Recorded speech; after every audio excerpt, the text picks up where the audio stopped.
Ideli Salvati era senadora, ia dar uma entrevista. A Ideli não passava o número do celular. A Ideli ligava para a emissora. Heber Vieira estava na mesa. Heber, ó, Ideli. Vamos conversar com a senadora Ideli Salvati. O Miglioli não me deixou continuar. Não deixou continuar. O Miglioli simplesmente... Esta senadora é um absurdo. Era amiga dos professores, agora virou uma safada. E a Ideli no retorno. Bom, eu vou dar bom dia para a Ideli. O Miglioli disse, bom dia, senadora. O Miglioli empurrou a cadeira para trás. Ih, ferrou. Saiu do estúdio, foi tomar café e ficou rindo. E eu ouvindo a Ideli 5 minutos só se defendendo e lascando a lenha no Miglioli. Né? Aí depois ela tem alguma coisa para me perguntar? Vocês vão perguntar o que para a senhora depois? Não, obrigado.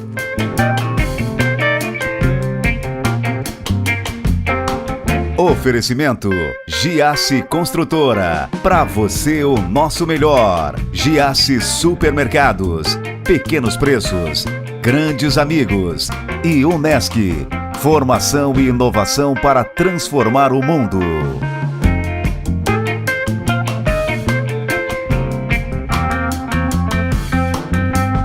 O cara é jornalista, hein? Olha que tem passagem por diversos veículos de comunicação, já meio que se meteu na política, saiu. Anderson de Jesus, que prazer. Prazer é meu, mano. Bacana. Assisto o programa todas as noites. Que bacana, agora é um prazer cara. estar aqui. Vem cá, começou quando na comunicação? Eu comecei em 1997. Com jornalismo? Com jornalismo, com jornal. Eu tinha acabado a Unisul e aí eu fui para o Jornal da Manhã. Na época, o Jornal da Manhã era o único diário que tinha na cidade. Então tinha uma equipe de diagramadores, que era coordenada pelo Alexandre, hoje da Berimbau, publicitário Alexandre Costa, e ele era o coordenador da equipe de diagramação do Jornal da Manhã. Eram 5 profissionais só para diagramar o jornal. Que mundo diferente. É, um negócio espetacular. E aí eu fui para a diagramação do Jornal da Manhã. Mas você foi para o design, cara? Para o designer. A gente tinha uma cadeira de diagramação na faculdade e eu vim, era a vaga que tinha, né? E você tinha que... Uma coisa que eu aprendi desde cedo é que você tinha que preencher espaço. Você tinha que mostrar a cara. O jornalista. Eu tô aqui, ó. Se precisar, eu vou para a reportagem. Não tinha vaga como repórter. O diretor do jornal era o Adelor. O coordenador de redação, o Arilson Machado, que hoje é assessor do deputado Júlio Garcia na Assembleia Legislativa. E o editor era o vice-prefeito Ricardo Fabris. E aí eu fui chamado para ser diagramador. Fiquei um tempo na diagramação e depois fui para a reportagem. Conseguiu pular para a reportagem? 6 meses depois, abri uma vaga para ser repórter. Olha só, tinha editoria de esporte amador, ao tamanho que o jornal era. Tinha um esporte profissional. Era muito maior, né? Era muito maior. E a gente tinha páginas, edições com 42, enfim, a edição de final de semana era um negócio espetacular. E aí eu fui para fazer repórter de esporte amador. Depois polícia, depois política. Mas daí jornalista faz tudo. Você aí não interessa, tudo, né? Você não tem uma editoria fixa, principalmente num jornal de interior, né? Quanto tempo de jornal? Eu fiquei só em jornal de 97 até 2000. Em 99, final de 99, metade para o final de 99, o Adelor estava com um projeto, Adelor Lessa, de fazer um jornal diário, que era o Jornal do Dia, que ficou em circulação durante algum período. E aí eu fui convidado pelo Ricardo Fabris, para ir para o projeto. Só que eles me chamaram antes. E aí eu fiquei um tempo na Eldorado. Foi a minha primeira experiência com rádio. Radialista? Que na verdade eu acabei optando pelo jornalismo por conta da rádio. Em 92, meu cunhado me trouxe para ver Criciúma e São Paulo, quartas de final da Libertadores. E eu achei aquilo um barato, o espetáculo todo, mas eu achei mais legal ver o Márcio Cardoso, o Gilberto Custódio, aquela galera toda, ouvi-los lá. Eu digo, poxa, aquilo é bacana. Tinha muito mais mágica. Eu vou fazer aquilo lá. Era muito mais legal aquilo que eles estavam fazendo para mim do que o jogo em si, apesar de ter sido um jogão. E aí eu fui com aquilo na cabeça e virei jornalista. Para ser radialista?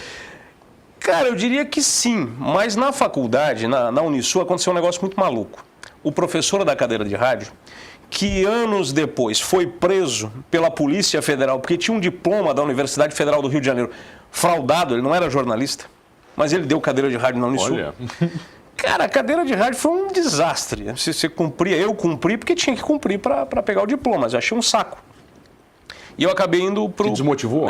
Eu acabei indo para o jornal e curti escrever. Mas até porque a cadeira de rádio e TV é muito pequena, né, cara? Você tem um... É um tirinho, fragmentinho, né? Um fragmento. Pra dizer que teve, né? Você aprende principalmente texto, né, mano? Escrever e tal, lead, a ideia básica de jornalismo. Aí você adapta para a TV ou para o rádio. E eu acabei indo para o jornal, curti jornal. E eu lembro que quando me convidaram para fazer o jornal, eu fui de boa. E teve um episódio que foi a minha primeira experiência, a primeira vez que eu fui para o ar. O João Paulo Messer apresentava um programa à tarde no Eldorado. E eu ficava redigindo algumas notícias e levando para ele.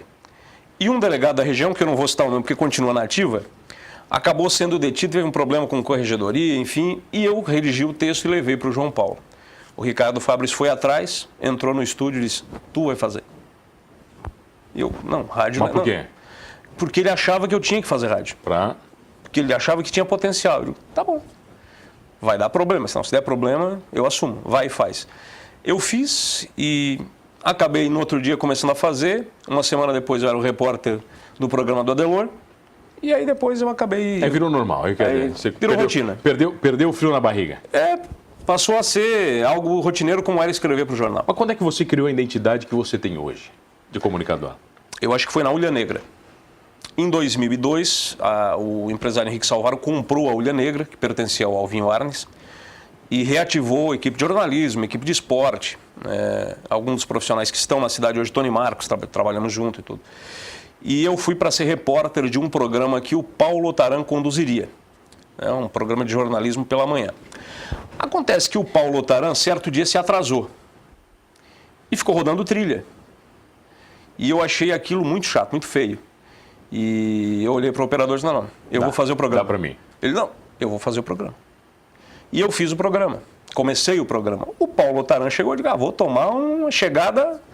E o Paulo, não, é isso aí. Quando eu atrasar, tu vai. Daí você abriu um precedente, uma prerrogativa boa. E ele abriu um precedente porque ele passou algumas vezes durante a semana a atrasar. Ele atrasava e eu tocava. Ele via que era tranquilão, peraí, o Anderson tá lá. Ele vai levar. E ele começou a chegar no segundo bloco. Até que um certo dia entenderam, olha, não precisa do Otaran, deixa que o Anderson faz. Caraca. E eu assumi o programa. O atraso do Otaran me permitiu... Isso não gerou um constrangimento para você? Gerou, durante um certo... como é que você entendeu isso, cara? Durante um certo tempo eu puxei o tapete. Eu tinha 25 anos, vou puxar o tapete de um cara rodado, experimentado como o Otaran. Mas o próprio Otaran levou de boa. Quando a gente se despediu um do outro na rádio, ele, cara, tranquilo. Tá tudo certo. Tá tudo certo, toca aí, vai e faz o teu. E aí eu fui. Fiquei fazendo mais 1 ano e meio na Ulha Negra, até que a família Salvaro comprou Eldorado também. E não fazia muito sentido você ter 2 emissoras que iriam funcionar no mesmo prédio com 2 programas que iriam concorrer, o João Paulo no Eldorado e eu na Ulha Negra. E eles decidiram acabar com o jornalismo. Da Ulha? Da Ulha. E eu te confesso que eu fiquei extremamente frustrado, porque já tinha 1 ano e meio fazendo o programa, já estava habituado com aquilo. Sólido, estava bacana. Estava sólido, tinha uma audiência consolidada, enfim.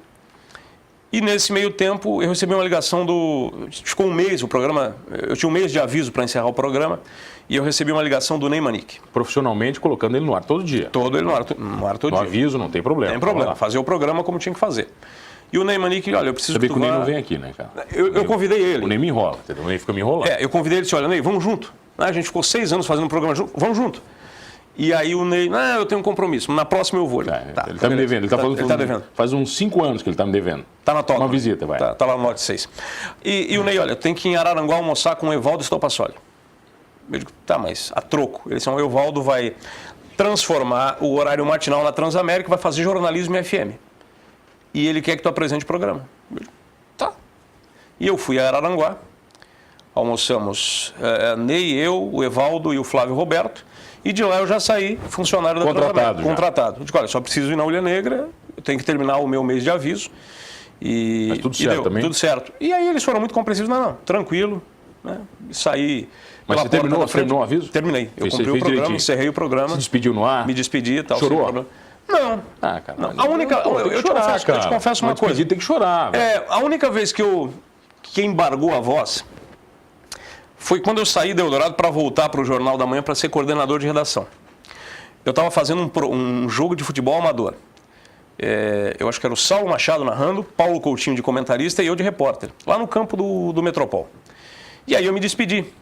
Mas eu já estava naqueles 6 meses curtindo muito fazer rádio. A tristeza era sair da rádio para voltar para o jornal, era sair do rádio. Era sair do rádio, não era voltar para o jornal, porque era algo que eu curtia, mas era sair do rádio. E foi o único momento que embargou a voz, porque eu ia ficar fora do ar. E aí depois, quando eu recebi o convite para voltar para a Ulha, eu consegui, durante um tempo, fazer Jornal da Manhã Ulha e depois optei só pelo rádio. Mas quando eu saí da Ulha, não. Eu confesso que Tranquilão. eu saí tranquilo, porque eu já tinha um começo na Transamérica? A Transamérica criou uma coisa muito diferente do que ela era também aqui. Extremamente diferente, extremamente diferente. Eu me considero um cara de sorte, porque eu consegui trabalhar com figuras ímpares. Eu trabalhei com Clésio Búrigo, eu trabalhei com Miglioli Neto. Só monstro, né? Com Docil Amboni, eu trabalhei com Aldo Bonissoni, eu trabalhei com Saulo Machado, eu trabalhei com Ney Manique. Levou muita porrada? Cara, de alguns assim, durante algum momento... porque eu confesso que até os meus 30 anos, se tu me dissesse algo, eu responderia na lata. Em alguns momentos isso me fez ganhar respeito, em outros eu entrei em divididas. Mas com esses caras eu sempre tive muita facilidade. Primeiro por não ter o respeito, né? Pô, eu ouvi esse cara quando era criança, pera lá. E eu aprendi muito, porque com figuras como estas, se tu não aprender é porque tu é muito arrogante. Basta tu olhar, não precisa nem perguntar, só olhar, tu já vai, eles fazem. só fica vendo que tu vai aprender. Cara, respondendo a tua pergunta, a Transamérica foi diferente, porque saía do AM, algo consolidado, para fazer em uma emissora que historicamente era de Araranguá, estava se consolidando em Criciúma, né, com um estúdio B em Criciúma, e fazer a Transamérica jornalismo foi algo, primeiro para habituar as pessoas a ouvirem jornalismo. O jornalismo naquele horário, naquele dial, né? Naquele dial, né, e no FM, né? Pois é, né, cara? Mas eu te confesso que a gente conseguiu. No primeiro momento eu comecei sozinho, eu fiquei 1 mês e meio no ar sozinho. Depois veio o Ney. E eu acho que uns 6 meses mais ou menos depois veio o Miglioli Neto. Que acho que foi o cara mais jovem com quem eu já trabalhei. Ele era uma figura espetacular. Topava qualquer parada, sempre topou qualquer parada. E a gente conseguiu fazer um equilíbrio de alguém que eu era o mais jovem, mas eu era o mais sério, o mais acanhado para fazer algumas brincadeiras que o FM às vezes exige. Tinha o Ney, que é um cara muito esperto, tinha umas sacadas muito bacanas, e o Miglioli Neto que entrava em qualquer coisa. Qualquer coisa. O Miglioli falava de qualquer coisa, de né? qualquer coisa. O Miglioli estava numa idade e num momento que ele tinha apertado aquele botãozinho. Sim, o foda-se. O foda-se. Ele estava nem aí. Ele falava o que ele queria. Ele falava o que ele queria sobre o assunto. E a gente conseguiu ganhar uma audiência e criar um hábito que foi muito bacana. E você fala isso na volta. Eu tenho o prazer de receber ele, o comunicador, jornalista, radialista, Anderson de Jesus. É rapidinho, eu já volto. Voltei aqui no Humanos Talk Show e vocês já sabem, comigo, Mano Dal Ponte, 2 entrevistas sempre inéditas, todas as noites, na RTV Criciúma, canal 19 e 53.1 da sua TV aberta. Perdeu um programa Humanos? Vai lá no YouTube do Humanos Talk Show, você vai curtir todos, inclusive este, com o comunicador, jornalista, radialista, que mais? Só isso. Só isso? Só isso. Anderson de Só Jesus. não fiz TV.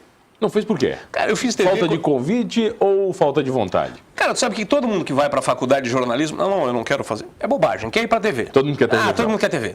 Só que aí chega lá, bate a cara, puta, a minha latinha não dá, né? Então, vamos fazer outra coisa. Você é feio mesmo. Cara, não é nem talento, é feio. Puta nareba, também, não ajuda. Mas eu fiz TV, mas tá aí uma coisa que nunca me... Ah, mas o Cazé também era feio e fazia TV. Pois é. Bem mais feio que eu. Não, bem pior. Bem pior. Bem pior. Mas, cara, talvez uma coisa que não tenha me seduzido tanto. O único momento que eu fiz TV foi quando eu fui fazer a comunicação na Câmara de Vereadores, que tinha um jornal da Câmara, que ia ao ar, inclusive, no Canal 20. Aí a gente fazia lá com o pessoal da Câmara de Vereadores, mas foi Mas esse foi um período diferente da tua vida, cara? O vínculo do jornalismo com a política? Isso te tirou um pouco da credibilidade como comunicador ou não? Não, porque eu nunca me filiei. Olha, eu vou, mas eu não vou me filiar a partido nenhum. Ok. E eu sempre procurei fazer um trabalho muito imparcial. Eu não tomei partido, eu informava. É claro que é complicado, você acaba ficando, por exemplo, eu fui secretário do prefeito Clésio Salvaro no primeiro mandato, você fica... Vinculado. Né? Logo que eu assumi, tinha uma greve de servidores, acho que foi a única que teve no primeiro mandato do Clésio, e eu tinha que entrar para pegar o material do pessoal da comunicação, e o Célio Elias, que é meu amigo, o sindicalista Célio Elias, bati aqui no microfone, repeti a Carol, inclusive. Tudo bem. Me deu uma canelada. Na hora que eu tentei entrar, tinha aquela coisa de não querer deixar nenhum funcionário entrar, eu tomei uma canelada e eu virei para ele, sério, eu? Pô, dá uma segurada, né? Calma, né? Só que ali não era você, né? Ali era a figura que representava o governo, mas eu te confesso que foi uma pós-graduação. Tanto na Câmara, porque na Câmara você tinha, na minha época, os 21 vereadores, você tinha que agradar 21, é bem mais complicado, né? E com o Clésio no primeiro mandato, o Clésio agora está mais calmo, não que eu tenha tido problema com ele, continuo extremamente ter uma boa relação com ele. Mas o Clésio é uma pessoa também difícil de lidar, né? Ele sabe disso, ele costuma dizer que ele não é teimoso. Teimoso é quem teima com ele. Então, assim, nos dois casos, um aprendizado muito legal. Mas eu saí, imediatamente voltei para o mercado. Mas a rotina da política é pior do que a rotina num veículo de comunicação? Qual que te exige mais? Eu acho que na política exige Porque mais. a política você não tem tempo, né? Não tem horário, você não tem vida. Não. Talvez com alguns políticos seja um pouco diferente, mas o prefeito Clésio Salvaro cansou de ligar sábado, 11 da noite, olha, segunda-feira a gente tem que fazer tal coisa. Pô, mas por que não cobra na segunda? Ele lembrou aquele horário. Lembrou aquele horário. Saía 7 da manhã, ele já estava na prefeitura. O secretário tinha que estar junto. Do ladinho? Do ladinho, cedinho, chegando cedo. Às vezes chegava mais cedo. E se de fato você não tem sábado, não tem domingo, não tem feriado, você está sempre acompanhando, tem sempre um evento, tem sempre algo para fazer. Eu sei que as pessoas criticam muito o cargo comissionado, né, que é o caso do secretário. Nada contra os concursados, todos eles têm um papel fundamental, mas o comissionado, ele entra por indicação. Agora, se ele não fizer o dele, está na rua no outro dia. O concursado não, ele tem a sua estabilidade. Então, o comissionado trabalha muito. Às vezes vai para a rua fazendo o dele, né? Mesmo fazendo o dele bem feito, vai para a rua. Vai para a rua. Então, mas foi uma experiência muito bacana. O que a política te ensinou, cara? Como comunicador, o que tu extraiu mais da política? Eu acho que não sou contra quem conduz uma entrevista, às vezes parece que é um delegado conduzindo um inquérito. Contra um político? Contra um político. Vai entrevistar o prefeito. Por que o senhor não fez? Mas já não demorou demais. Quando tu está do outro lado do balcão, tu começa a entender o procedimento. Tu começa a entender que uma licitação demora, que às vezes atrasa o material, que a empreiteira tem problema com o funcionário, que a empreiteira... eu estou cumprindo a lei de licitações, tá tudo certo. Eu vou fazer o meu aqui, pronto.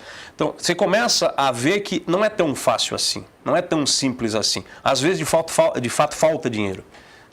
Às vezes, você agrada determinado bairro e desagrada o outro. Então, não é tão simples assim. Então, às vezes, você aperta demais o sujeito, acha que é o dono da razão e você não conhece a história. Mas mudou como... Você como comunicador, depois que você voltou para o microfone, você mudou o jeito de encarar um político? Porque eu já vi você de forma muito ácida, né? O Anderson dando na ferida, algumas feridas, você ia querendo abrir ali. Você ficou mais calmo, mais tranquilo, mais compreensivo ou não mudou? Eu acho que eu fiquei mais compreensivo, mas quando você tem noção de que aquilo precisa bater na ferida, que você precisa apertar... Você vai apertar. Você vai apertar. Eu não tenho problema em entrevistar, por exemplo, o Clésio, mesmo tendo sido secretário dele. Você coloca ele aqui e vai espetar onde tem que apertar. Sem problema. E o mais bacana é que é o seguinte, quando você é criticado por todos os partidos, tranquilo, você está fazendo certo. Você está no caminho certo? Está no caminho certo. Você não vai agradar ninguém nunca. Né? Por exemplo, eu já fui extremamente elogiado pela hoje secretária em Uruçanga, Dalvânia Cardoso, que foi secretária do Márcio Burri. Olha, você conduz tranquilo, você dá espaço para o Márcio, quando tem que dar espaço para o Clésio, dá. Só que em Içara é diferente. Em Içara ela é adversária do Murialdo. E é natural que o prefeito da cidade, vai falar dos assuntos da cidade, tenha muito mais espaço que a oposição. E aí lá ela já não entende assim. Já não é tão legal. Eu já não sou tão legal. Você não é um jornalista tão bom. Então eu continuo fazendo o mesmo trabalho imparcial e estou tranquilo com relação a isso. Muita bola dividida no ar, cara? Já. A melhor me fez pagar algumas. A mais sensacional de todas, nós estávamos na Transamérica. Ouvindo Milhões já contaram 15 histórias do Milhões nesse espetacular, sofá. Né? Espetacular. E aí, Ideli Salvati era senadora, ia dar uma entrevista. A Ideli não passava o número do celular. A Ideli ligava para a emissora. Heber Vieira estava na mesa. Heber, Ideli. Vamos conversar com a senadora Ideli Salvati. O Milhões não me deixou continuar. Não deixou continuar. O Milhões simplesmente... Esta senadora é um absurdo. Era amiga dos professores, agora virou uma safada. E a Ideli no retorno. Bom, eu vou dar bom dia para a Ideli. O Milholi disse, bom dia, senadora. O Milholi empurrou a cadeira para trás. Ih, ferrou. Saiu do estúdio, foi tomar café e ficou rindo. E eu ouvindo a Ideli. A Ideli 5 minutos só se defendendo e lascando a lenha no Milholi. Né? Aí depois ela tem alguma coisa para me perguntar? Perguntar o quê para a senhora depois? Não, obrigado. Tal. E algumas outras, assim. Já ficou muito sem ter o que falar? Daquela tela azul, branco, cara. Tu olha pro cara e não saber.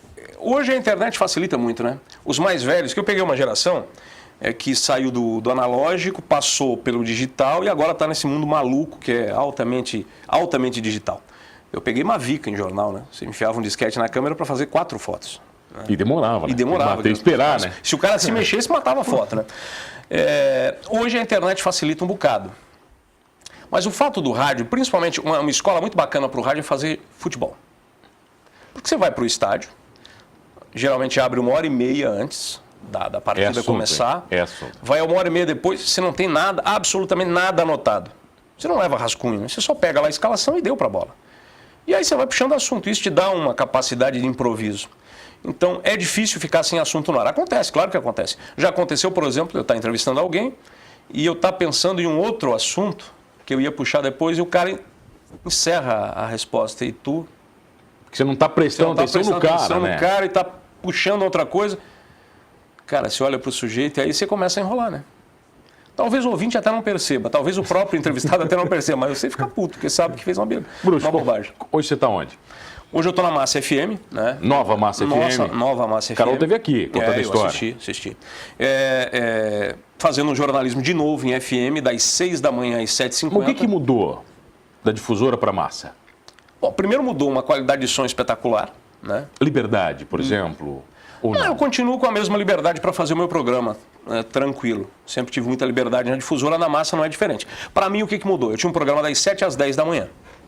Eu estou fazendo um das 6 às 8. Você mudou o horário. 6 da manhã você entra 6 no ar? da manhã eu entro no ar. Você está de sacanagem. Eu acordo 4h50. E eu vou dormir 00:30, porque eu não tenho o hábito de dormir cedo. Né? E nunca vai ter, né? E nunca vou ter. E tenho uma dificuldade danada de dormir à tarde. Se eu dormir à tarde, eu acordo extremamente mal-humorado. Então, eu evito dormir. Às vezes... Eu não consigo dormir à tarde. Eu também. Não consigo. É complicado. Só se eu estiver muito cansado e aí... Mas é complicado. Fim de semana não dá porque os 2 filhos não estão no colégio, estão em casa, aí complica mais ainda. Mas essa questão do horário, você tem que adaptar os entrevistados ao horário. Já tô ouvindo ao vivo, estou gravando algumas coisas, mas já estou ouvindo 6h20, 6h40, já tem neguinho atendendo, né? Os políticos da região, estou acordando eles. Vozinha de sono, voz embargada. Eu costumo dizer agora, eles acordam com Jesus. Né? Então, mudou isso do horário, assim, a pegada é diferente. Você tem, por conta de ter um horário mais restrito de tempo, né? Tempo menor, você tem entrevistas mais curtas, tem uma linguagem mais diferente, mais para cima, porque a rádio é diferente, é mais ela é um pouco mais explosiva. Bem mais explosiva, mais alegre, né? Mais jovem, então você tem que adaptar. Te permite ter mais liberdade na entrevista, brincar um pouco mais? Sim, o FM permite isso. O ex-prefeito Anderley Antonelli costumava dizer que quando ele ia na Transamérica, ele detestava, ele adorava e detestava. Ele adorava porque ele se sentia extremamente à vontade, mas ele detestava porque ficava tão solto o negócio que ele acabava falando demais. O que não dizia, o que não deveria falar. O que não deveria falar, isso também. E estou na internet, né? Há um tempo já com o sunoticias.com, que eu administro. Que é outro projeto. Que é outro projeto, é outra coisa, né? Que é a internet, que é um negócio que é muito bacana também. Bacana ter você comigo aqui, meu bruxo. Mas acabou. Prazer. Convida a galera. Tem Instagram, pô? Tem Instagram. Rapaz, o Instagram eu vou te contar que eu só sei que... Procura Anderson de Jesus lá, porque a conta eu não vou saber, cara. É que eu botei... O iPhone me deu um código. Você fez lá e deu. Nem olhei. Anderson de Jesus. E também no Facebook Anderson de Jesus. Às 6 da manhã acorda com Jesus? Acordem com Jesus e saia de casa bem informado na 94.5. Mano, Bruxo, abraço, querido. Que prazer te receber. Show de bola. Prazer ter você comigo todas as noites. Não esqueça de uma coisa, comunicando bem ou não, falando bem ou não, somos todos humanos.